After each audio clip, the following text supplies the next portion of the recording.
আপনি তো emergency service দিচ্ছেন না তো। আমি আন্তরিকভাবে দুঃখিত। আপনি ইমার্জেন্সি সার্ভিস দিতে ব্যর্থ তো। আরে ভাই আপনি এটা কি ইমার্জেন্সি হলো নাকি? আমি চাইছি ইমার্জেন্সি সার্ভিস, আপনি ইমার্জেন্সি দেবেন কিনা সেটা বলেন। সার্ভিস সহযোগিতা পেতে 1 চাপুন। For English press 2। জাতীয় জরুরি সেবা ট্রিপল নাইন থেকে বলছি স্যার, কিভাবে সহযোগিতা করতে পারি আপনাকে? ভাইয়া একটু ইমার্জেন্সি হেল্প করা যায় কিনা দেখেন। এই যে আমরা আসি হচ্ছে এখন 0 পয়েন্ট, হ্যাঁ, গুলিস্তান 0 পয়েন্ট। এই 0 পয়েন্টের এখানে আমরা একটা লোকাল গাড়িতে আসি, নাম হচ্ছে ভিক্টর ক্লাসিক। হ্যাঁ, এরা 70 টাকার ভাড়া 150 নিচ্ছে, আর 30 টাকারটা 150 টাকা, সরি 100 টাকা নিচ্ছে, মানে ডাবলের চেয়েও বেশি ভাড়া নিচ্ছে। আপনারা তো ইমার্জেন্সি সার্ভিস দেন। আমরা তো এই যে গুলিস্তান যাচ্ছি আর কি, মানে এই সদরঘাট যাচ্ছি। জি জি বুঝতে পারছি। এখন জি বলেন বলেন কি সহযোগিতা করতে পারি ব্যাপারে আপনাকে? মানে এটা একটা ব্যবস্থা নিতে পারবেন কিনা স্যার আপনারা? বর্তমানে ঈদ উপলক্ষে ভাড়া বেশি সংক্রান্ত ব্যাপারগুলো মাথায় রেখে সরকার একটা কমিটি গঠন করছে। সেটা হচ্ছে জাতীয় ভোক্তা অধিদপ্তর এবং হচ্ছে জেলা প্রশাসন কর্তৃক আপনার মোবাইল কোড পরিচালনা করা হচ্ছে। ঠিক আছে, প্রত্যেকটা পয়েন্টে পয়েন্টে এরকম মোবাইল কোডের সদস্যরা থাকে। আপনি 0 পয়েন্ট এরিয়াতে এরকম পাবেন। যদি ওনাদের পেয়ে যান, ওনাদের কাছে অভিযোগ করতে হবে। না ওনাদের পাস, জি বলেন বলেন। 16263 সরি 16121 জাতীয় ভোক্তা অধিদপ্তরের নাম্বার 16121 ফোন দিতে হবে, অথবা 333 নাম্বার দুইটা আমি আপনার মোবাইলে মেসেজ করে পাঠিয়ে দিয়েছি। আমাদের কাজ হচ্ছে জরুরি মুহূর্তে ঘটনাস্থলে পুলিশ, ফায়ার সার্ভিস, অ্যাম্বুলেন্স পাঠানো। তবে এই ভাড়া সংক্রান্ত ব্যাপারগুলোতে 16121 অথবা 333 এই মাধ্যমে ফোন দিয়ে আপনি ভোক্তা অধিদপ্তর অথবা মোবাইল কোড যারা আছে ওনাদের অফিসারের নাম্বার নিয়ে ওনাদের কাছে অভিযোগ করলে ওনারা দ্রুত ব্যবস্থা নিতে পারবে। ঠিক আছে স্যার? না ওনারা তো আমি জি জি আমি আমি ভোক্তা অধিকারের সাথে কথা বলছি, ওনারা তো কুইক সার্ভিস দিতে পারতেছে না। কুইক সার্ভিস একমাত্র 999। স্যার 999 ঠিক আছে, কিন্তু আমাদের তো যে বাধা আছে, আমাদের সরকার যে নির্দেশনা দিয়ে দিয়েছে, আমরা তো এটার বাইরে কাজ করতে পারবো না। মানে ইনস্ট্যান্ট ইমার্জেন্সি কোনো সার্ভিস দিতে পারবেন না ভাড়া সংক্রান্ত, তাই তো? না সরি স্যার, ভাড়া সংক্রান্ত ব্যাপার ওনাদের কাছে দেওয়া হয়েছে। একটা সময় গিয়েছে যে একটা সময় 999 কাছে ছিল, ভাড়া সংক্রান্ত ব্যাপার ছিল 999 ফোন আসলে 999 পুলিশ পাঠিয়ে দেবে। কিন্তু তবে বর্তমানে রাস্তার নিরাপত্তা এবং জনগণের নিরাপত্তার ক্ষেত্রে 999 ব্যবহার করা হচ্ছে। আর হচ্ছে ওই ভাড়া সংক্রান্ত ব্যাপারগুলোতে আপনার জাতীয় ভোক্তা অধিদপ্তর ওনাদের কাছে অভিযোগ করতে হবে স্যার। তাহলে তাহলে একটু বলি, সেটা হচ্ছে যে ভোক্তা অধিকারের কল করেছি, তারা বলছে, কেউ বলছে লোকাল বাস সার্ভিসটা আমাদের আওতাভুক্ত না, আর আরেকজন বলছে ভোক্তা অধিকার থেকেই, আরেকজন বলছে আমরা অভিযোগ নিয়ে রাখি কিন্তু ইনস্ট্যান্ট সার্ভিসটা দেই না। সে বলছে ইনস্ট্যান্ট সার্ভিসটা আপনি 999 কল করলে পাবেন।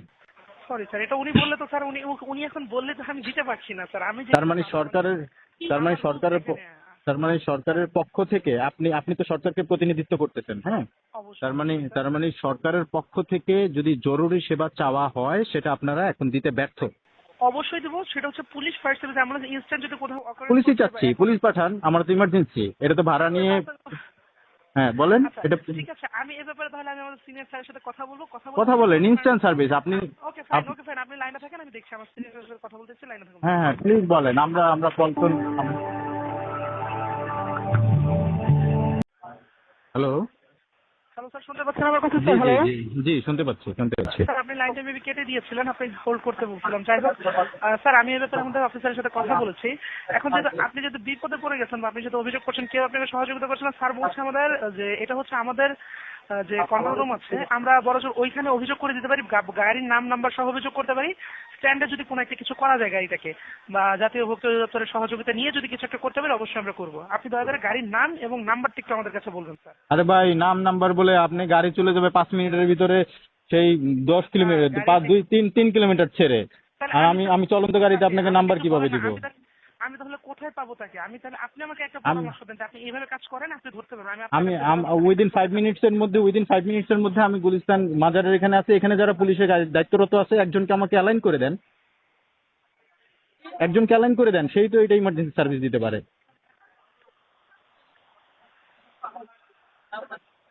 শুনতে পাচ্ছেন? স্যার আমি আন্তরিকভাবে দুঃখিত, আপনি যদি গাড়ির নাম নাম্বার দিতে না পারেন, আমি এই ব্যাপারে ব্যবস্থা নিতে পারছি না স্যার। আর ভাই গাড়ির নাম্বার দিতে দিতে তো চলন্ত গাড়ি থেকে লাভ দিয়ে দিব নাকি আপনাকে নাম্বার? গাড়ি যদি বাস স্ট্যান্ডে থাকে, কোনো বাস স্ট্যান্ডে যদি থাকে, ওই গাড়িতে তো আমরা শনাক্ত করতে পারবো এবং ওইটার বিরুদ্ধে আমরা ব্যবস্থা নিতে পারবো। আরে ভাই আপনি এটা কি ইমার্জেন্সি হলো নাকি? আমি চাইছি ইমার্জেন্সি সার্ভিস, আপনি ইমার্জেন্সি দেবেন কিনা সেটা বলেন। সরি সরকার ইমার্জেন্সি সার্ভিস দিতে পারবে না তাহলে, তাই তো আপনি বলছেন? আপনি যদি মনে করেন এরকমটা আমি না আমি মনে করছি না, আপনি বলেন। আমি তো ইমার্জেন্সি সার্ভিস চাচ্ছি, আমি ইমার্জেন্সি সার্ভিস চাচ্ছি। আমি সহযোগিতার জন্য যেহেতু, আচ্ছা আপনি যে বাচ্চা আছেন সেই বাচ্চা আমি কিভাবে চিনবো? আপনি বলেন, আমি কি আপনাকে চিনি? আমি সেটাই তো বলছি যে একজন আমি পুলিশ কি আপনাকে অফিসার, চিনি? আমি সেটাই আপনি আপনাকে কোন বলছি। বাচ্চা আছেন? ভিক্টর ক্লাসিক কি স্যার এই রোডে একটা? ওই ভাই রোডে আপনি তো স্যার কথা প্রত্যেক বুঝতেছেন দিন না, ভিক্টর ক্লাসিক যাচ্ছে স্যার। আপনি কথা মানে পেঁচাচ্ছেন। আমি বলছি যে একজন পুলিশ অফিসারকে আমার সঙ্গে অ্যালাইন করে দেন, ওনার সাথে কন্ট্যাক্ট করে আমি পুলিশ বাস দেখাই দিচ্ছি, তাহলেই তো হয়ে গেল। এর চেয়ে সহজ সমাধান কি? আপনারা দিতে পারবেন না ইমার্জেন্সি সার্ভিস, আমি তো আপনাদেরকে সহযোগিতা করতেছি। আপনি যেভাবে বলছেন এইভাবে সম্ভব না স্যার, আমি আন্তরিকভাবে মানে দিতে ব্যর্থ, কোনো মানে কাজ আপনি করতে পারবো না স্যার। মানে ইমার্জেন্সি সার্ভিস দিতে আপনি ব্যর্থ, মানে সরকার ব্যর্থ। আপনাকে সহযোগিতা করার জন্য আমি ফোনটা দিয়েছি স্যার। কোনটা?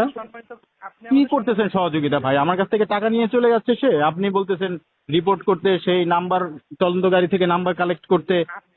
আপনি ইনস্ট্যান্ট সার্ভিস দিতে পারবেন না, অথচ সরকার কুইক সার্ভিস, আপনার কুইক সার্ভিস টিম রেখে দিছে। সরকার আপনাদেরকে যেখানে অভিযোগ করার জন্য, ভাড়া সংক্রান্ত ব্যাপারে অভিযোগ করার জন্য অভিযোগ করতে বলছে। নো, সরকার আরো বলছে quick service team. No, blame করছেন স্যার, আমরা আন্তরিকভাবে দুঃখিত এই ব্যাপারে। Definitely 999 emergency, 999 emergency. আমাকে তথ্য দিয়ে সহযোগিতা করতে পারেন, আমি আপনাকে সহযোগিতা করতে পারবো। ঠিক আছে, তাহলে আপনি এবার আমার কথা শুনুন। আপনি না বলছেন, আপনি না বললেন, শোনেন, আপনি না বললেন, আপনার এই ফোনটা রেকর্ডিং হচ্ছে, আপনি যে না বললেন না, এটাই আমি আপনি আমি যদি না বলে থাকি, আপনি যদি আমার রেকর্ডিং দিয়ে যদি আপনি আমার বিরুদ্ধে অভিযোগ নিতে চান, অবশ্যই আপনি সেটা করতে পারেন। ডেফিনেটলি, আপনি আমাদের হ্যাঁ, অবশ্যই, আপনি অবশ্যই, যদি অবশ্যই ব্যবস্থা নিতে চান, আমি আপনাকে সহযোগিতার জন্য আমি নিজে ফোন ব্যাক করেছি। তারপরে যদি বলেন যে দেন, আপনি তো ইমার্জেন্সি সার্ভিস দিচ্ছেন না তো। আমি আন্তরিকভাবে দুঃখিত। আপনি ইমার্জেন্সি সার্ভিস দিতে ব্যর্থ তো। আপনি তথ্য দিচ্ছেন না স্যার, প্লিজ। আমি তথ্য কি দিয়ে দিব বলেন তো আপনি? আমি দুঃখিত স্যার, চলন্ত গাড়ির নাম্বার কিভাবে দিব? বাধ্য হচ্ছি স্যার। ভালো থাকুন স্যার, আসসালামু আলাইকুম।